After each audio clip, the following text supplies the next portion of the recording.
तो ये इतिहास याद रखेगा कि जब हम और आप अंतिम व्यक्ति के कमजोर, गरीब, असहाय छठवीं की बच्ची के बलात्कार जो कि पुलिस और एक शिक्षक के द्वारा किया जाता है, उसके बलात्कार के प्रयास की, इंसाफ की लड़ाई लड़ रहे थे, तो ये लोग ढोल नगाड़े पीट करके अपने छद्म जीत की खुशी मना रहे थे। इसे सरगुजा की जनता कभी नहीं भूलेगी, क्योंकि पुलिस अधीक्षक स्वयं इस धारा के अंतर्गत आरोपी हैं, वो बचा रहे हैं उसे। जी बिल्कुल, उनके खिलाफ मामला बनेगा। मुख्यमंत्री महोदय कार्रवाई करने से मना किए हैं। बाकौल कानून से ऊपर मुख्यमंत्री क्या प्रधानमंत्री भी नहीं जा सकते। बाकौल एसपी सरगुजा तथाकथित रूप से कि इन्होंने इसका ठीकरा फोड़ा है डीजीपी महोदय पे। मीडिया रिपोर्ट के अनुसार सरगुजा पुलिस अधीक्षक अमित तुकाराम कामले के द्वारा असिस्टेंट प्रोफेसर अकील अहमद अंसारी, सामाजिक, जो कि एक सामाजिक कार्यकर्ता भी हैं, उनके बुद्धिमत्ता पर सवाल किया है और कुछ सवाल मीडिया रिपोर्ट्स के अनुसार हैं जिनके जवाब आपको देने पड़ेंगे। सबसे पहले तो पुलिस इस मामले में तत्काल जो है मीडिया को बयान देते हुए नजर आई कि हमने संज्ञान लेते हुए एफआईआर दर्ज किया, उसके बारे में बताएंगे। जी मैंने भी देखा उसे। एसपी सरगुजा का कहना है कि उन्होंने तत्काल मामले का संज्ञान लेते हुए इस पर त्वरित कार्रवाई की है। तो मैं यहाँ पर निष्पक्ष रूप से कहना चाहूँगा कि हम पीड़ित पक्ष को भी अभी छोड़ दें और भारत सम्मान को भी छोड़ देते हैं, और मुझे भी छोड़ दीजिए आप। मैं आपके सामने उस एफआईआर की कॉपी दिखाना चाहता हूं, जिस एफआईआर की कॉपी में 2 दिनांक दर्ज हैं। पहला आप देखें, 21 जनवरी 2022 को घटना घटित हुई। आप एक दूसरा घटना देखें जो 26 जनवरी 2022 लिखा हुआ है, जिस दिन ये रिपोर्ट लिखा गया। तो मैं पूछना चाहता हूं एसपी सरगुजा से कि जब 21 जनवरी को यह घटना, एक हीनियस क्राइम घटित होती है, तो 26 जनवरी तक वो क्या कर रहे थे? क्या उनके लिए तत्काल शब्द का अर्थ 4-5 दिन के बाद होता है?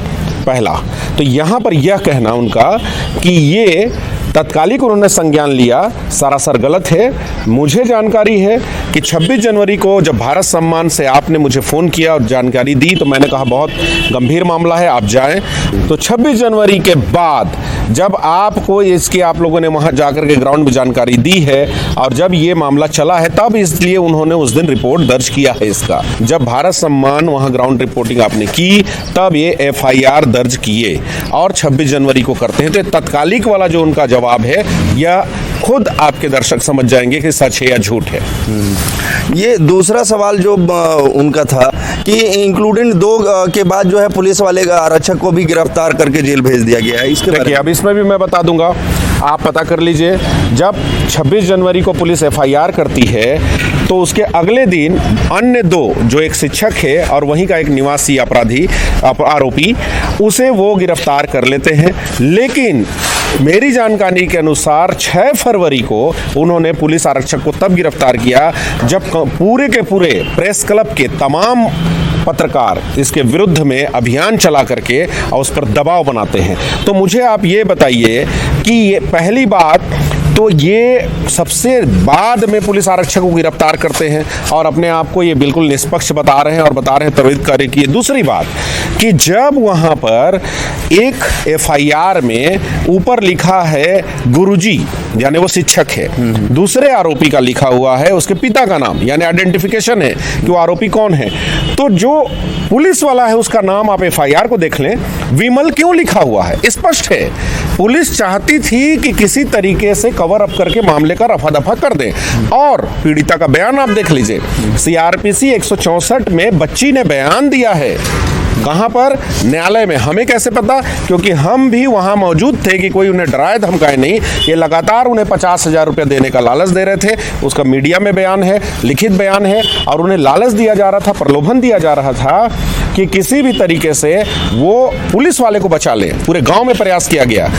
तो यहाँ विमल क्यों लिखा हुआ है, मैं यह पूछना चाहता हूँ। तो उनका यह कहना कि सभी आरोपी को उन्होंने एक समान ट्रीट किया है, सरासर गलत है और आगे दर्शक भी इसे समझ सकते हैं। नहीं तो उनका कहना यह भी है कि पीड़िता जो बयान दी उनको, उसके हिसाब से धारा तो संपूर्ण लगाया जा चुका है। आप मुझे बताइए, जो गांव के ग्रामीण लोग होते हैं, जो लोग, वो उनको क्या कानून का ज्ञान होता है कि वो बताएंगे कौन कौन सी धारा लगानी है? अब पीड़िता का जो बयान है, उस बयान पे आप आ जाइए। मैंने आपके ही चैनल के माध्यम से देखा, छोटी सी बच्ची कह रही है कि वो लोग आए और पहले जांग को दबाए और मुंह में साल ठूसे। इसका क्या अर्थ होता है पुलिस अधीक्षक महोदय, आप बताएं। पैर को जांग में डाले, हाथ को पकड़े, फिर गला को दबाए, फिर मुंह में वो साल को डाले, फिर गला दबाने लगे। क्या वो लैंगिक अपराध नहीं है? क्या उस पर लैंगिक हमला करने के आशय से, लैंगिक दुराशय से किया हुआ हमला नहीं है? इतना तो वो जानते होंगे। तो उस बयान के आधार पर इन्होंने क्या सही धारा लगाई है? बिल्कुल भी नहीं लगाई है।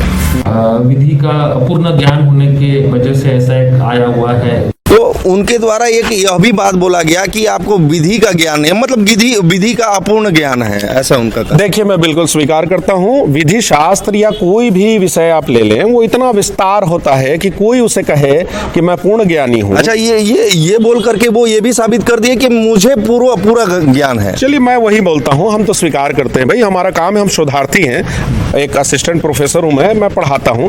बिल्कुल, अगर कोई मुझे आलोचना करता है कि आपको ज्ञान नहीं है, मैं स्वीकार करता हूं, सहर्ष स्वीकार करता हूं कि मुझे बिल्कुल भी ज्ञान नहीं है।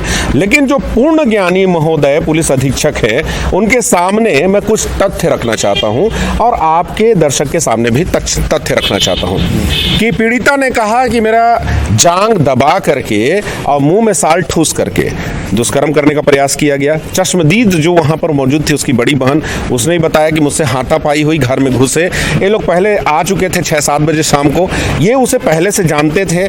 आसपास के लोगों को आप और हम गए थे, पता किए कि सबको पता था कि इनके मम्मी पापा नहीं है। यानी घर में देख करके कि एक माइनर चाइल्ड को जो आसक्त है, जो विरोध नहीं कर सकती, एक वयस्क पुरुष का, और एक नहीं 3-3 लोग थे। ये बयान है उनका। अब मैं इनको बता देता हूं कि कैसे ये कहते हैं कि इन्होंने सभी धाराएं लगाई हैं और उसमें विधि का अपूर्ण ज्ञान के कारण हम झूठा आरोप लगा रहे हैं। तो बिल्कुल आप देखें, मैं क्रमशः आपको बताता हूं। सबसे पहले तो मैं यह बता दूं कि सशस्त्र बल किसे कहते हैं। कल को आपके पूर्ण ज्ञानी महोदय ये ना कह दें कि जो आरक्षक था, चूंकि वो पिस्टल या राइफल नहीं पकड़ा था, तो उस पर गुरुतर लैंगिक हमला यानी एब्रिवेटेड क्राइम नहीं लगेगा। तो पहले मैं बता दूं कि ये जो लैंगिक अपराधों से बालकों का संरक्षण अधिनियम 2012 है, उसकी धारा 2 का आप ग देखें। सशस्त्र बल या सुरक्षा बल से संघ के सशस्त्र बल या अनुसूची में यथा विनिर्देश सुरक्षा बल या पुलिस बल अभिप्रेत है, अर्थात यह पुलिस के बारे में लिखा हुआ है। एक दूसरी बात, जो धाराएं उन्होंने लगाई हैं, वो धारा उन्होंने लगाया है पॉक्सको का 7 और 8। 7 क्या कहता है? लैंगिक हमला, अर्थात यदि कोई लैंगिक आशय से बालक के प्राइवेट पार्ट में, चाहे वो फीमेल चाइल्ड हो या मेल चाइल्ड हो, हमला करता है, तो कहा जाएगा कि वो लैंगिक हमला करता है और इसकी सजा है 8। तो उन्होंने इसे लगाया है और इसका देखिए आप, सजा कितना है? 3 वर्ष से कम की नहीं होगी, किंतु जो 5 वर्ष तक की हो सकेगी, दंडित किया जाएगा। अब मेरा आरोप है कि आपने 7 और 8 लगाया है, ये 7 और 8 नहीं होना चाहिए क्योंकि इसमें कम सजा है। इनमें होना चाहिए कि गुरुतर लैंगिक हमला। अब गुरुतर लैंगिक हमला यानी एब्रिवेटेड क्राइम। तो एब्रिवेटेड किसी में कैसे आएगा आप देख लें। लिखा है धारा 9 की क में, जो कोई पुलिस अधिकारी होते हुए किसी बालक पर पुलिस थाने या ऐसे परिसरों की सीमाओं के भीतर जहां उसकी नियुक्ति की गई है, दूसरा किसी थाने के परिसरों में, चाहे उस पुलिस थाने में अवस्थित है या नहीं। चलिए यहां पर मैं मान लेता हूं कि आपके पुलिस अधीक्षक महोदय ये कह सकते हैं कि वो पुलिस अधिकारी नहीं था। तो मैं ये कहना चाहता हूं कि 9 का ख देखें और ख में लिखा है ऐसे क्षेत्र की सीमाओं के भीतर जिसमें वह व्यक्ति तैनात है। हो सकता है वो कह दे कि थाने की बाउंड्री को मैं मानता हूं, उसकी सीमा। तो आप इसका क्यों एक बात आप ही से हमने सुना था कि वर्दी में यदि कोई पुलिस वाला है और वहाँ पे मौजूद है तो अभिरक्षा शब्द का इस्तेमाल किया जाएगा। मतलब जैसे कि पंकज बेग की कस्टोडियल डेथ या पुलिस अभिरक्षा में मौत हुई थी, चूंकि उनके कस्टडी में था, तो ये बच्ची भी तो वहां पर अगर पुलिस मौजूद था तो वो उसके कस्टडी में था, उसके अभिरक्षा में था, तो इसे देखिए मेरे कहने पे या किसी के कहने पे बात नहीं मानी जाएगी। सबसे पहले जो अधिनियम बना है हम उसे फॉलो करेंगे, उसे जानेंगे। अगर किसी प्रकार से किसी अधिनियम के बारे में हमें समझ नहीं है तो माननीय न्यायालय है, उच्च न्यायालय है, माननीय सर्वोच्च न्यायालय है, वो उस कानून की समीक्षा करेगी। मैं सिर्फ इतना बताना चाहता हूं कि हो सकता है हम हर दृष्टिकोण से देख लें, क्योंकि सरगुजा एसपी जो हैं वो संपूर्ण विश्व का ब्रह्मांड का ज्ञान लिए हुए हैं ना, तो हो सकता है वो कह दें कि मैं थाने की जो सीमाओं को ही मानता हूं। तो मैं बताना चाहता हूं उनको, तो 9 का आप 4 पढ़ें, जहां वह सुरक्षा या सशस्त्र बलों के सदस्य के रूप में ज्ञात हो या उसकी पहचान की गई हो, लैंगिक हमला करता है। अब सशस्त्र बल के बारे में मैंने आपको धारा 2 पहले पढ़ा दिया है, मतलब पुलिस बल का सदस्य होना काफी है। अब इसे भी आप मान लीजिए कि हो सकता है कि उनके ज्ञान के जो दिव्य ज्ञान है उनमें उस दिव्य ज्ञान की श्रेणी में भी नहीं आता हो, तो सबसे अंतिम जो 6 है उसे पढ़ा दूं मैं 9 का। जो कोई किसी बालक पर सामूहिक लैंगिक हमला करता है, तो एक तो पुलिस वाला है, वहीं पदस्थ है, उसके क्षेत्र में आता है, और वो लोक सेवक है, तो लोक सेवक होने पर भी उसके ऊपर ये धारा लगेगी। तो लोक सेवक को भी अगर आप छोड़ देंगे, 2 लोक सेवक थे, तो आप देखें कि वो सामूहिक हमला हुआ है। सामूहिक, तो ये 9 कैसे नहीं लगेगा, अभी आप लोग के ऊपर है कि आप उनसे प्रश्न पूछें। और इसके बाद इसके लिए जो सजा है वो 10 है, और जो सजा है 10 है, 10 में आप देख लीजिए कम से कम 5 साल की सजा है। और इसी को बचाने के लिए कि कहीं वो गुरुतर लैंगिक हमला की श्रेणी में ना आए, उन्होंने जो मिनिमम धारा लगी, मैं फिर से बता रहा हूं, आपको आरोप लगाता हूं, 7 और 8 उन्होंने लगाया। अब हम आगे आते हैं, धारा 21 है मामलों के रिपोर्ट के बारे में। मामले की रिपोर्ट करने या अभिलिखित करने में विफल रहने के लिए दंड। कोई व्यक्ति जो धारा 19 की उपधारा 1 या धारा 20 के अधीन किसी अपराध के किए जाने की रिपोर्ट करने में विफल रहेगा, या जो धारा 19 की उपधारा 2 के अधीन ऐसे अपराध को अभिलिखित करने में विफल रहेगा, वह किसी भी भांति के कारावास से जो 6 मास तक का हो सकेगा या जुर्माने से या दोनों से दंडित किया जाएगा। तो मैं पूछना चाहता हूं कि अपने पुलिस वालों से ये किस प्रकार का प्रेम भाव रखते हैं, किस बंधुत्व से बंधे हुए हैं कि उन्होंने धारा 21 नहीं पढ़ी है क्या? वो इसलिए क्योंकि पुलिस अधीक्षक स्वयं इस धारा के अंतर्गत आरोपी हैं, वो बचा रहे हैं उसे। जी बिल्कुल, उनके खिलाफ मामला बनेगा, और मैं चिट्ठी लिख चुका हूं। मतलब वो आरक्षक को ये नहीं बचा रहे हैं, ये खुद को बचा रहे हैं। आरक्षक को तो ठीक है, पुलिस रिपोर्ट नहीं लिखी है, पीड़िता का बयान सुनिए। कितने बजे गए रहे थाना? वही करीब 9-10 बजे। हाँ, फिर क्या हुई? थाना गए, बोले सुबह आबे, फिर सुबह बुलाई। नहीं तो थाना में गए तो रिपोर्ट लिखे पर बोले? रिपोर्ट लिखे पर बोले? हाँ बोले। तो का बोली नोमा? हाँ लिखब बोली। तो पावती देही? नहीं देही। फिर ओकर बाद क्या हुई? बोले सुबह आबे। सुबह गए, फिर बोली कि एक दूसरे बात कर लेवा।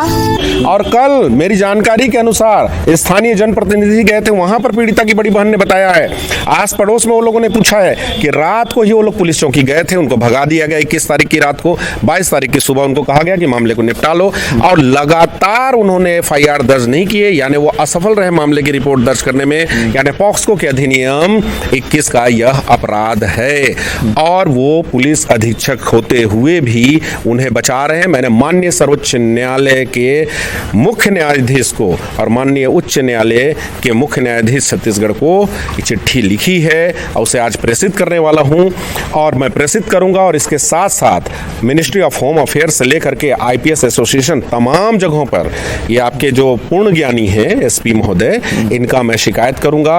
और मैं आपको आरोप लगाता हूं कि धारा 511 IPC का किसी अपराध को करने का प्रयास करने के लिए दंड है, और पॉक्सको की 18 भी आप पढ़ें कि यदि किसी पॉक्सको के अधिनियम में से किसी धारा के अंतर्गत कोई अपराध वो कारित कर नहीं पाता लेकिन उसका प्रयास करता है, तो उसके लिए भी दंड है। तो मुझे ये नहीं समझ में आता, ये IPC का सेक्शन 354 लगा करके कैसे मामले की लिपापोती कर सकते हैं। और बताऊं, विश्वसनीय सूत्र से मुझे पता चला है कि कल जब कुछ लोग वहाँ पर स्थानीय जनप्रतिनिधि गए हैं वहाँ, तो जब उन्होंने बात किया है पुलिस अधीक्षक सरगुजा से, तो उन्होंने कहा है कि मैं पूरी कार्रवाई कर लिया हूं और इनको निर्देश है कि डीजीपी महोदय से निर्देश है कि सरकार की बदनामी नहीं करना है।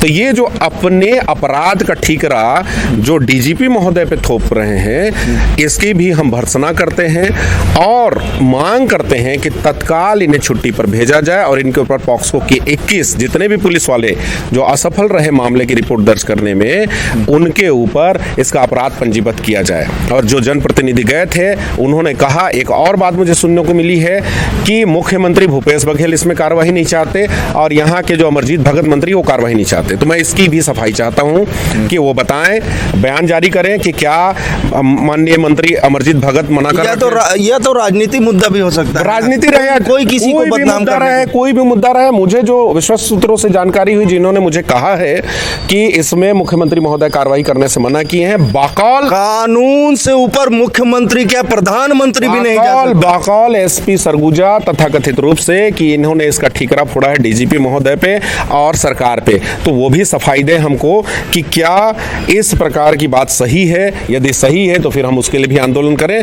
लेकिन मैं बता रहा हूं कि एक निष्क्रिय पुलिस अधीक्षक यहां पर आया है।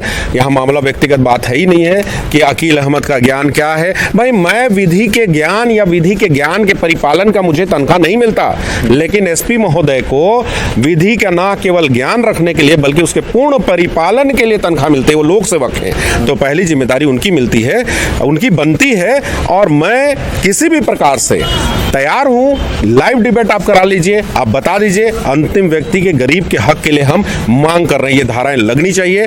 पुनः दोहरा दूं, उसमें पॉक्सो की धारा 9 और 10, उसकी धारा 18, उसकी धारा 21 और आईपीसी का सेक्शन 511 जोड़ा जाना चाहिए।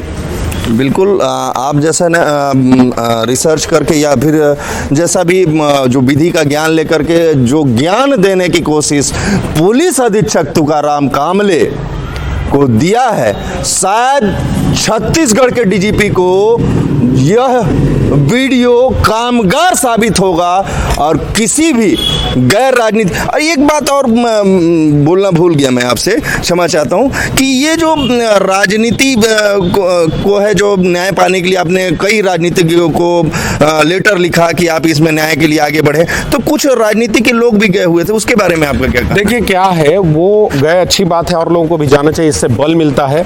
पीड़िता बता रही थी फोन पे आज सुबह मुझे कि उसकी बड़ी बहन की दुकान में, जो किराने की दुकान है, वहाँ पर सामान रहते हुए मना कर देते हैं उन लोगों को कि तुमको सामान नहीं देंगे क्योंकि तुमने पुलिस वाले की 50,000 रुपए को लेके मामले को रफा दफा नहीं किया।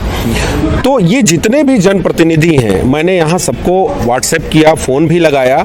ये कब जगे? जब हम लोगों ने सोशल मीडिया पर इनके खिलाफ अभियान चलाया जी। नहीं तो ये अपना कोई जीत, मुझे तो नहीं मालूम, मैं इस केस की लड़ाई में इस कदर पूरी शिद्दत से शामिल हूं कि मुझे नहीं पता कि कौन कहां का तथाकथित राजकुमार है जो कहां पे क्या जीता है, लेकिन वो ढोल नगाड़े बजा रहा था। तो ये इतिहास याद रखेगा कि जब हम और आप अंतिम व्यक्ति के कमजोर, गरीब, असहाय 6वीं की बच्ची के बलात्कार, जो कि पुलिस और एक शिक्षक के द्वारा किया जाता है, उसके बलात्कार के प्रयास की, इंसाफ की लड़ाई लड़ रहे थे, तो ये लोग ढोल नगाड़े पीट करके अपने छद्म जीत की खुशी मना रहे थे। इसे सरगुजा की जनता कभी नहीं भूलेगी। जी धन्यवाद, आपने बहुत अच्छे लहजे से जो है सारी चीज़ों को रखा। और मैं यह बताना चाहूँगा यहाँ के राजनीतिज्ञ लोगों को भी कि आप जरा इस बात को गांठ बांध करके रखो कि जैसे आपने बोला कि एसपी साहब को हमने बोल दिया है, पूर्ण कार्रवाई का आश्वासन दिए, जब इस बात की पुष्टि यहां पर हो गई है कि आरोपी खुद पुलिस अधीक्षक अमित तुकाराम कामले है, तो फिर कौन इस पर कार्रवाई करेगा, जवाबदेही किसके ऊपर रहेगा, यह तो वक्त बताएगा। और छत्तीसगढ़ के पुलिस मुखिया अशोक जुनेजा बताएगा। धन्यवाद। भारत सम्मान, हो जाओ सावधान।